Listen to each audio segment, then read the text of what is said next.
Who doesn't love Sumo Mecha Cats? I kinda do. This is the SuperGiro build.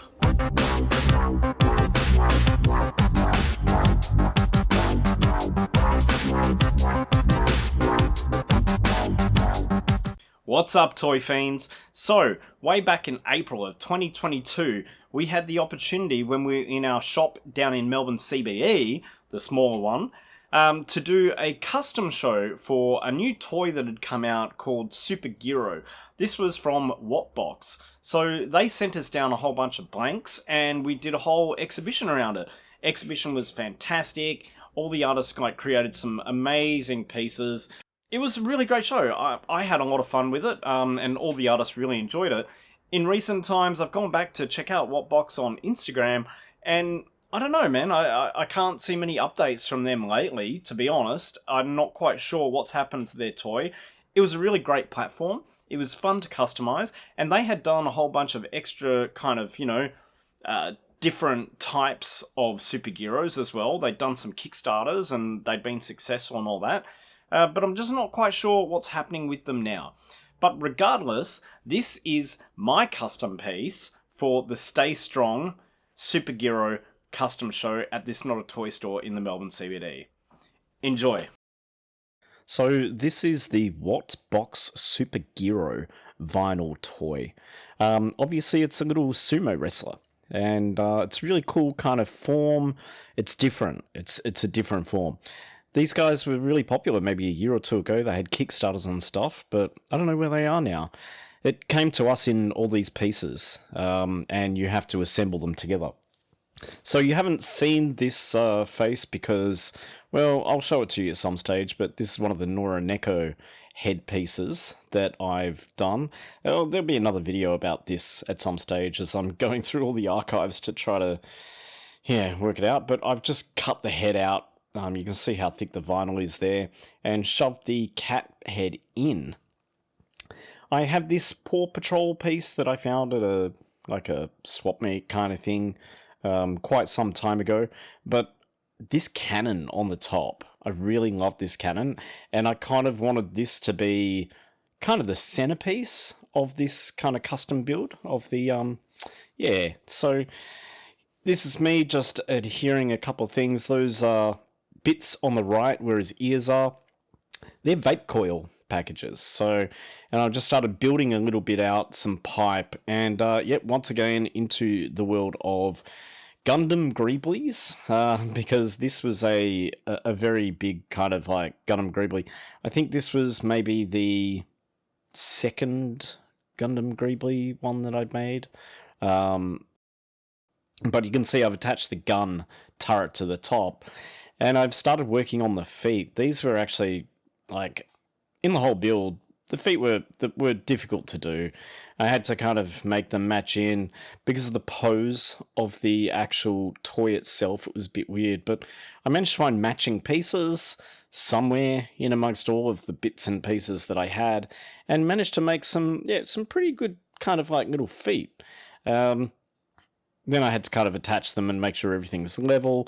Obviously, there were those little tiny pieces at the bottom of the feet there that I just basically took out. Super glued them on, and I really liked it.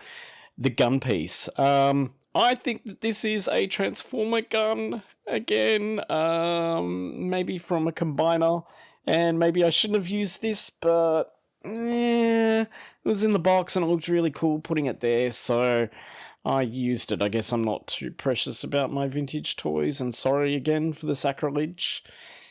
Here I'm just trying to like work out bits and pieces of detail as I go along. My whole process is just to have all the pieces kind of arrayed around, and I just kind of go in and see what fits. You've seen a couple of these builds before. But the head is coming out really nicely here. The gun still moves up and down, still adjusts. Now it's just finding like little chin pieces to kind of bond it in and all that. I don't want to lose the entire face in this build. And I'm building out the legs now. Obviously, Greebly City, right? And just so much super glue. I love super glue. Now, the gun. the gun still moves. I really wanted this so that the gun actually still moved and everything. And it does. It's really cool. Then the underneath, like, yeah, I sometimes don't do the underneath if it's not visible, or just do it, but this one I had to kind of go and do a lot of work. And this is a typical workspace of mine. I don't know what to say about this. Shit just goes everywhere, man. Like, yeah. I'm in build mode when I'm doing this. I'm building out the butt. It has a really cool butt on this toy. Building out the butt, adding in some more feet. Just build and build and build. Like, this part of it takes quite a long time. But I've got another one of the front feet on now, kind of still matching in with all the rest.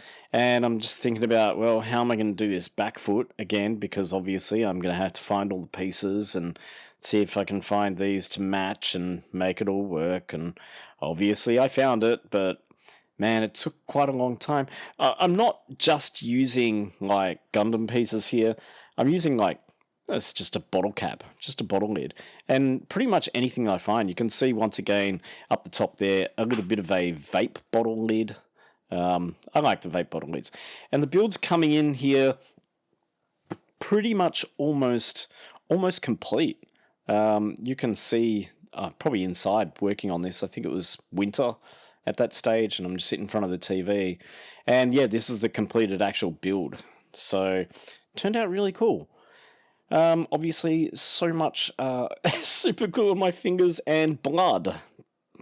So just before I'm going to prime it, I'll wipe it down with alcohol. It needs a really good wipe. I don't know, some of it I've used super glue accelerator here and there, but I just like to wipe it down from any kind of gunk that comes in. And yep, it's already good to go. The gun is still moving, and I'm pretty happy. So it's almost to the point where I just want to like prime it. As you can see, I've got the 2X primer in the background. I've got my mask because it's inside. And yeah, prime time. Ready to shoot it. And I'm going for a grey for this one. Don't always use grey, but yeah. Anyways, prime up.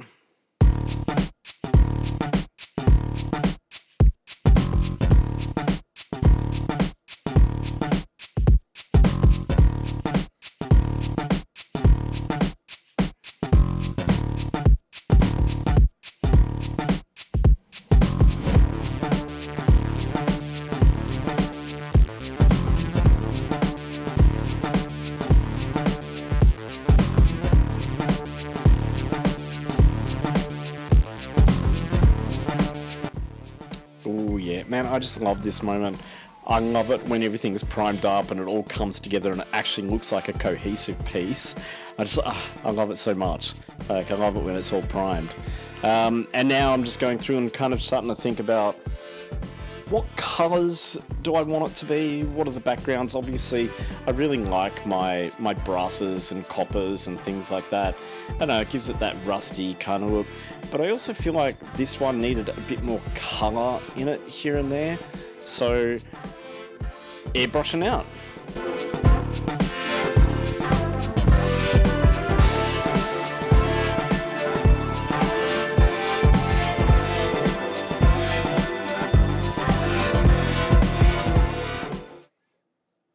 And the blue, yeah, the blue. Like, I just wanted a bit of blue through here, so I airbrushed a bit of the blue in.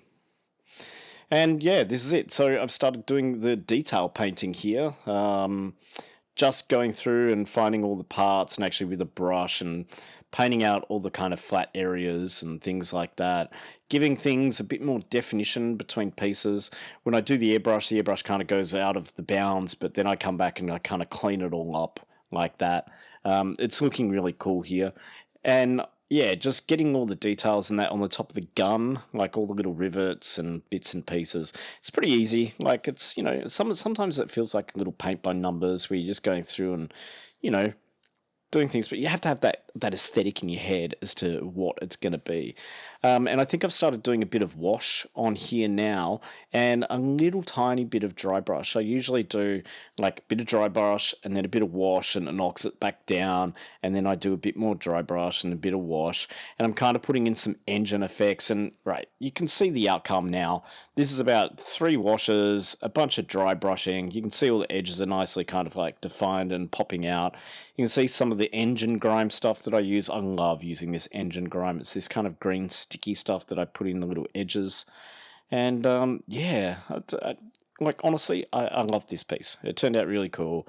It's built all the way. Like it's built through the bottom, around.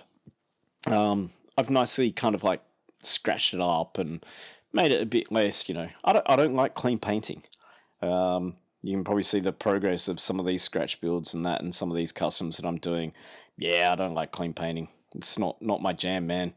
Some more of the dry brushing. Another vape bottle lid, as you can see.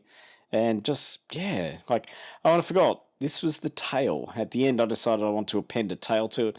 And I don't know why I did it, but this is a Zoid's tail.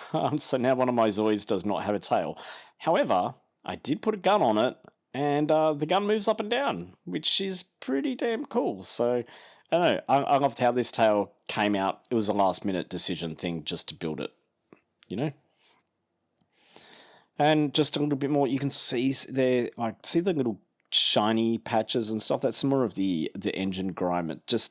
It keeps like this liquidy kind of appearance, like oil and shit is just coming out of it. I love this stuff. It's one of my favorite. I always finish all my pieces using some of this stuff, and just let it kind of like drip in the gaps and things like that. And yeah, this is the final piece, and I'm just going to use some of the Mr. Hobby Super Clear here. Usually I would use the UV cut one, but they didn't have any. And yeah, I'm just going to go through and give it a really nice clear coat and shine it up a bit. And yeah, this was the finished piece. Came out awesome. It's like a mech cat thing. I don't know what it is, man. And then I decided that I would just have a bit of fun with it. I have one of my 30-minute sisters, one of the toy lines that I kind of collect. Maybe I'll talk about those at some stage. They're really cool. But I just thought that she looked awesome just hanging out with him, with the SuperGiro mecha. And this is just out in the front yard. Put it in amongst some grass and decided to get a couple of like shots and him outside. I don't know. It looked really cool on the wood chips and stuff. So yeah, I like this thing.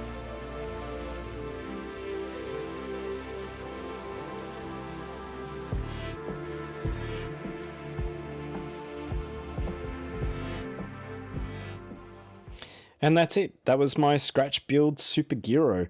Loved how it came out. Loved this shot as well from the Lightbox.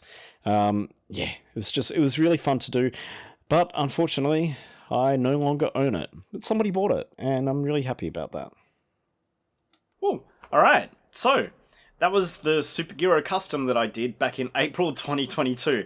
As I said, like I've been recording everything that I've been making the last year or two when I haven't had a laptop or a computer or anything like that, and this is kind of one of the legacy ones. So my SuperGiro custom was purchased, and it's out there in the world being loved somewhere, I hope, on display. I'm not very good at letting things go. Kind of, part of me wishes I still had that, but you know, it's with a place I need to learn how to let go. I need to learn, just let go. Let go. And it's okay. Anyways, if you enjoyed this video, please subscribe to the channel and follow me along. I've got a whole bunch of other videos, and I'm going to be doing regular updates, hopefully, this year. New camera, new computer, new everything, so I can actually do all this kind of stuff. Better audio. Yeah, so please subscribe and follow along, and hit the little bell button so you know when I've got new videos. Anyways, I'll leave it at that. Take it easy, toy fiends. Cheers.